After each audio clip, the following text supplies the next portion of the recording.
అందరికీ నమస్కారం అండి. ఫ్రెండ్స్, ఈరోజు నేను మీకు ఒక చిన్న ప్రశ్న అడుగుతున్నాను. మీరు ఎప్పుడైనా మంచి విషయం చెప్పినా ఎదుటివారు వినకపోవడం చూసారా? లేదా మీరు ఎంత చెప్పినా వాళ్ళు మారకపోవడం గమనించారా? చాలామంది ఇలా అంటారు, నేను చాలా చెప్పాను, ఎన్నిసార్లు చెప్పినా వినడం లేదు అని. భక్తి గురించి చెప్పినా పట్టించుకోవడం లేదు అని. ఫ్రెండ్స్, అలాంటి సమయంలో మనం ఏం చేయాలి? కోప్పడాలా? విమర్శించాలా? బలవంతం చేయాలా? ఈ ప్రశ్నకు శ్రీకృష్ణ పరమాత్మ ఈరోజు అద్భుతమైన సమాధానం చెప్తున్నారు. ముందుగా ఈ శ్లోకాన్ని చదువుదాం.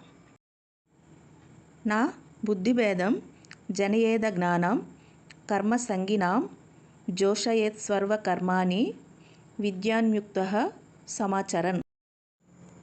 ఈ శ్లోకంలో మొదటి మాటే చాలా గొప్పది. నా బుద్ధిభేదం జనయేత్ అంటే ఎదుటివారి మనసులో గందరగోళం కలిగించవద్దు. ఫ్రెండ్స్, ఇది ఎంత గొప్ప బోధో ఆలోచించండి. మనకు మంచి విషయం తెలిసిందని అందరూ వెంటనే మారిపోవాలని ఆశించకూడదు. ఒక చిన్న పిల్లవాడు మొదటి రోజు నడవలేడు, మొదటి రోజు చదవలేడు. అలాగే ఆధ్యాత్మిక జీవితంలో కూడా ప్రతి ఒక్కరూ ఒకే స్థాయిలో ఉండరు. అందుకే జ్ఞాని సహనం కలిగి ఉండాలి. ఫ్రెండ్స్, ఒక చిన్న కథ చెప్తాను, వినండి. ఒక గురువు వద్ద ఇద్దరు శిష్యులు ఉండేవారు. ఒక శిష్యుడు గురువుగారు, మా ఊరి వాళ్ళు దేవుడిని పూజించడం లేదు, వారిని బలవంతంగా మార్చేస్తాను అని గురువుతో అన్నాడు. గురువు చిరునవ్వుతో, ఒక పువ్వు వికసించడానికి నీవు దాని రేకులను బలవంతంగా లాగుతావా, లేదా నీళ్లు పోసి సూర్యరశ్మి అందేలా చూసుకుంటావా అని అడిగారు. శిష్యుడు మౌనంగా నిలబడ్డాడు. గురువు చెప్పారు, మనిషిని బలవంతంగా మార్చలేవు, ప్రేమతో, ఆదర్శంతో, సహనంతో మాత్రమే మార్చగలవు. ఫ్రెండ్స్, ఇదే శ్రీకృష్ణ పరమాత్మ ఈ శ్లోకంలో బోధిస్తున్న సత్యం. అప్పుడు ఆ శిష్యుడు గురువు చెప్పిన మాటలు విన్న తర్వాత ఆ శిష్యుడు తల వంచుకున్నాడు. ఎందుకంటే అతను ఒక గొప్ప సత్యాన్ని గ్రహించాడు. మార్పు అనేది బలవంతంతో రాదు, మార్పు అనేది ప్రేమతో వస్తుంది అని. ఇదే శ్రీకృష్ణ పరమాత్మ అర్జునుడికి చెప్పబోతున్నారు. ఒకసారి మన జీవితాన్ని పరిశీలిద్దాం. ఒక తల్లి ఒక చిన్న బిడ్డకు అన్నం తినిపిస్తుంది. మొదటి రోజే ఇప్పుడే పెద్దవాడిలా తిను అని కోప్పడుతుందా? లేదు కదా. ప్రేమగా, సహనంగా, కొద్ది కొద్దిగా నేర్పిస్తుంది. అందుకే ఆ బిడ్డ ఒకరోజు తనంతటి తానే తినడం నేర్చుకుంటాడు. అలాగే ఒక గురువు మొదటి తరగతి విద్యార్థికి 10వ తరగతి పాఠం చెప్పడు.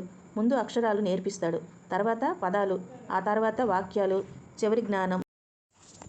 ఆధ్యాత్మిక జీవితం కూడా ఇలాగే ఉంటుంది. ఒక రోజులో ఎవ్వరూ మహాభక్తులు కాలేరు. ఒక ఉపన్యాసం విన్నంత మాత్రాన జీవితం అంతా మారిపోదు.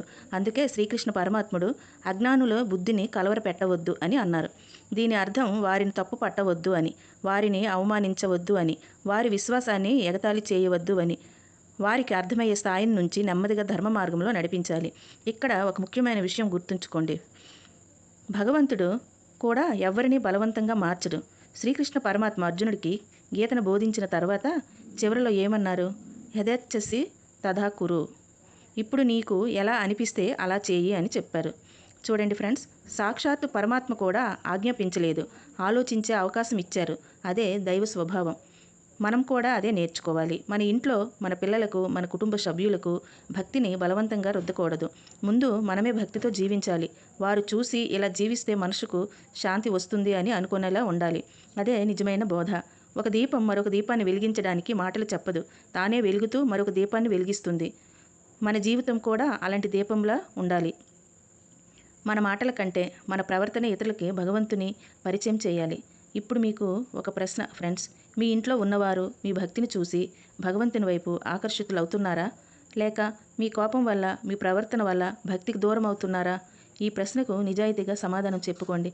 ఎందుకంటే శ్రీకృష్ణ పరమాత్మ ఈ శ్లోకం ద్వారా ముందు నువ్వు ఆదర్శంగా ఉండు అని బోధిస్తున్నారు. గుర్తుంచుకోండి ఫ్రెండ్స్, ప్రపంచాన్ని మార్చాలని ప్రయత్నించే ముందు మన హృదయాన్ని మార్చుకోవాలి. హృదయం మారితే మాట మారుతుంది, మాట మారితే ప్రవర్తన మారుతుంది, ప్రవర్తన మారితే మన చుట్టూ ఉన్న ప్రపంచం కూడా క్రమంగా మారడం ప్రారంభమవుతుంది. ఇప్పుడు ఈ శ్లోకాన్ని మరింత లోతుగా అర్థం చేసుకోవడానికి మహాభారతంలోని ఒక సంఘటన గుర్తు చేసుకుందాం. కురుక్షేత్ర యుద్ధ భూమిలో అర్జునుడు గాంధీవాన్ని కింద పెట్టేశారు. నేను యుద్ధం చేయను అని ప్రకటించారు. ఆ సమయంలో శ్రీకృష్ణ పరమాత్మ అర్జునుడికి అవమానించారా? నీకేమీ తెలియదు అని కోప్పడ్డారా? లేదు. ఆయన అర్జునుడి మనస్థితిని అర్థం చేసుకున్నారు.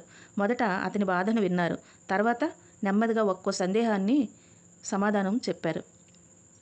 అలా 700 శ్లోకాల ద్వారా అర్జునుడి హృదయాన్ని మార్చారు. ఫ్రెండ్స్, ఇదే నిజమైన గురువు లక్షణం. నిజమైన గురువు శిష్యుడిని తిట్టరు, అతను ఉన్న స్థాయి నుంచే పైకి తీసుకెళ్తారు. ఇదే ఈ శ్లోకం చెప్పే గొప్ప రహస్యం. ఫ్రెండ్స్, ఇప్పుడు మన కుటుంబ జీవితాన్ని చూద్దాం. చాలామంది ఇలా అంటుంటారు, మా ఇంట్లో ఎవరూ పూజ చేయరు, గీత వినడం అంటే వినరు, దేవాలయానికి రమ్మంటే రావడం లేదు. అలాంటి సమయంలో శ్రీకృష్ణుడు ఏమన్నారంటే, వారితో వాదించకు, నీ జీవితంతో వారికి మార్గం చూపు. ఉదయం లేచి ప్రశాంతంగా భగవంతుని స్మరించండి, మధురంగా మాట్లాడండి, నిజాయితీగా జీవించండి, ఇతరులకు సహాయం చేయండి. ఇవి చూసి ఒకరోజు వాళ్లే అడుగుతారు, నీకు ఈ ప్రశాంతత ఎలా వచ్చింది అని. అప్పుడు మీ మాటకు విలువ ఉంటుంది. ఫ్రెండ్స్, ఒక పువ్వు తన సువాసనను ఎవరిపైనా బలవంతంగా రుద్దదు. అది వికసిస్తుంది. దాని సువాసన సహజంగానే అందరికీ చేరుతుంది. అలాగే ఒక నిజమైన భక్తుడు తన భక్తిని బలవంతంగా చూపించడు. అతని ప్రేమ, అతని వినయం, అతని సేవాభావం చూసి ఇతరులు భగవంతుని వైపు ఆకర్షితులవుతారు. ఇప్పుడు ఒక చిన్న సంఘటన వినండి ఫ్రెండ్స్. ఒక గ్రామంలో ఇద్దరు వ్యక్తులు ఉండేవారు. ఒకరు ప్రతిరోజు అందరికీ దేవుడిని పూజించండి అని గట్టిగా చెప్పేవారు, కానీ ఆయన కోపంగా ఉండేవారు. చిన్న విషయానికే తగాదా పడేవారు. మరొక వ్యక్తి ఎవరికీ ఉపన్యాసాలు చెప్పేవాడు కాదు, కానీ ప్రతి ఒక్కరికి సహాయం చేసేవాడు. మాటల్లో మాధుర్యం, ప్రవర్తనలో వినయం, భగవంతునిపై అచంచలమైన విశ్వాసం. కొన్ని నెలల తర్వాత గ్రామస్తులు ఎవరి దగ్గరకు ఎక్కువగా వెళ్ళారు? రెండవ వ్యక్తి దగ్గరకు. ఎందుకంటే మాటల కంటే జీవితం ఎక్కువగా బోధించింది. ఫ్రెండ్స్, అందుకే శ్రీకృష్ణ పరమాత్ముడు జోషయేత్ సర్వకర్మాణి అని అన్నారు. అంటే ప్రజలను నిరుత్సాహపరచకుండా వారు చేస్తున్న మంచి పనులకు ప్రోత్సహిస్తూ నెమ్మదిగా ధర్మ మార్గంలో నడిపించాలి. ఇది చాలా గొప్ప బోధ. ఇప్పుడు మీకు ప్రశ్న ఫ్రెండ్స్, మీ పిల్లలు, మీ కుటుంబ సభ్యులు, మీ స్నేహితులు మీ జీవితాన్ని చూసి నేను కూడా ఇలా జీవించాలి అని అనుకుంటున్నారా?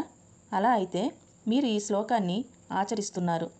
అలా కాకపోతే ఇవాల్టి నుంచే మన మాటల కంటే మన ప్రవర్తనను మార్చుకుందాం. ఎందుకంటే ప్రపంచాన్ని మార్చే శక్తి గొప్ప ప్రసంగాల్లో కాదు, గొప్ప జీవితాల్లో ఉంటుంది. ఫ్రెండ్స్, ఇప్పుడు ఈ శ్లోకం యొక్క చివర మరియు అత్యంత ముఖ్యమైన సందేశాన్ని తెలుసుకుందాం. మనం ఈ రోజుల్లో ఒక విషయం ఎక్కువగా చూస్తున్నాం. సోషల్ మీడియాలో, కుటుంబాల్లో, స్నేహితుల మధ్య ధర్మం గురించి చర్చలు మొదలై వాదనలుగా మారిపోతున్నాయి. చివరికి కోపం, ద్వేషం, దూరం ఇవి మాత్రమే మిగులుతున్నాయి. కానీ శ్రీకృష్ణ పరమాత్మ అలాంటి మార్గాన్ని ఎప్పుడూ చూపలేదు. ఆయన చెప్పిన మార్గం ప్రేమ, సహనం, ఆదర్శం. ఫ్రెండ్స్, ఒక్కసారి శ్రీరాముడిని గుర్తు చేసుకుందాం. ఆయన ధర్మాన్ని బలవంతంగా ఎవరికీ నేర్పలేదు, తన జీవితంతో నేర్పించారు. శ్రీకృష్ణ పరమాత్మ కూడా ముందు తన జీవితంలో ఆచరించారు, తర్వాత గీతలో బోధించారు. అందుకే ఆచరణ లేని బోధకు విలువ ఉండదు. ఆచరణతో కూడిన ఒక చిన్న మాట వేల ఉపన్యాసాల కంటే గొప్పది. ఈ రోజు నుంచి మనం ఒక సంకల్పం చేద్దాం ఫ్రెండ్స్. ఇతరులు తప్పు చేస్తే వెంటనే విమర్శించకూడదు. ముందు వారిని అర్థం చేసుకోవాలి, వారి స్థితిని తెలుసుకోవాలి, తర్వాత ప్రేమతో చెప్పాలి. వినకపోతే మళ్ళీ ప్రేమతో చెప్పాలి. ఎందుకంటే భగవంతుడు కూడా మనపై ఇంత సహనం చూపిస్తున్నాడు. మనం కూడా ఇతరులపై సహనం చూపించాలి. ఈ శ్లోకం కేవలం అర్జునుడికే కాదు, ప్రతి తల్లి కోసం, ప్రతి తండ్రి కోసం, ప్రతి గురువు కోసం, ప్రతి భక్తుడి కోసం, ప్రతి యూట్యూబ్ ద్వారా భక్తిని పంచే వ్యక్తి కోసం కూడా. ఎందుకంటే మనం చెప్పే ప్రతి మాట వినేవారి హృదయాన్ని భగవంతుని వైపు నడిపించాలి. భయపెట్టకూడదు, అవమానించకూడదు, తక్కువ చేయకూడదు. శ్రీకృష్ణ పరమాత్మ ఎప్పుడూ మార్గం చూపించారు, బలవంతం చేయలేదు. ఫ్రెండ్స్, ఇప్పుడు ఈ శ్లోకం నుండి మనం 4 విషయాలను జీవితాంతం గుర్తుంచుకుందాం. మొదటిది, మంచి మార్పు బలవంతంతో రాదు. రెండవది, మాటల కంటే మన ప్రవర్తనే గొప్ప బోధ. మూడవది, సహనం ఉన్నవాడే నిజమైన జ్ఞాని. నాలుగవది, మన జీవితం చూసి మరొకరు భగవంతుని ప్రేమించేలా జీవించాలి. ఇదే శ్రీకృష్ణ పరమాత్మ 3వ అధ్యాయం 26వ శ్లోకంలో చెప్పిన అమృత బోధ. ఫ్రెండ్స్, ఈరోజు వీడియోను ముగించే ముందు మన హృదయంలో ఒక సంకల్పం చేసుకుందాం. ఓ శ్రీకృష్ణ పరమాత్మ, ఇతరులను మార్చాలనే అహంకారం కాకుండా నన్ను నేను మార్చుకునే వినయాన్ని ప్రసాదించు. నా ప్రవర్తన చూసి మరొకరికి భక్తి కలిగేలా నన్ను నడిపించు. నా జీవితం నీ బోధకు సజీవ సాక్ష్యంగా ఉండేలా అనుగ్రహించు. నీవు వెలిగే దీపంలా ఉండు. నీ వెలుగు చూసి మరెన్నో దీపాలు వెలుగుతాయి. ఓ జగద్గురువైన ఓ శ్రీకృష్ణ పరమాత్మ, ప్రేమతో బోధించే హృదయాన్ని, సహనంతో నడిపించే జ్ఞానాన్ని, ఆదర్శంగా జీవించే శక్తిని ప్రసాదించు. నా ప్రతి మాట, ప్రతి పని, ప్రతి ఆలోచన నీకు అర్పణగా మారేలా అనుగ్రహించు. హరే కృష్ణ. జై శ్రీకృష్ణ. శుభమస్తు. ఫ్రెండ్స్, ఈ వీడియో కానీ మీకు నచ్చినట్లయితే జై శ్రీకృష్ణ అని కామెంట్ చేయండి. శుభమస్తు.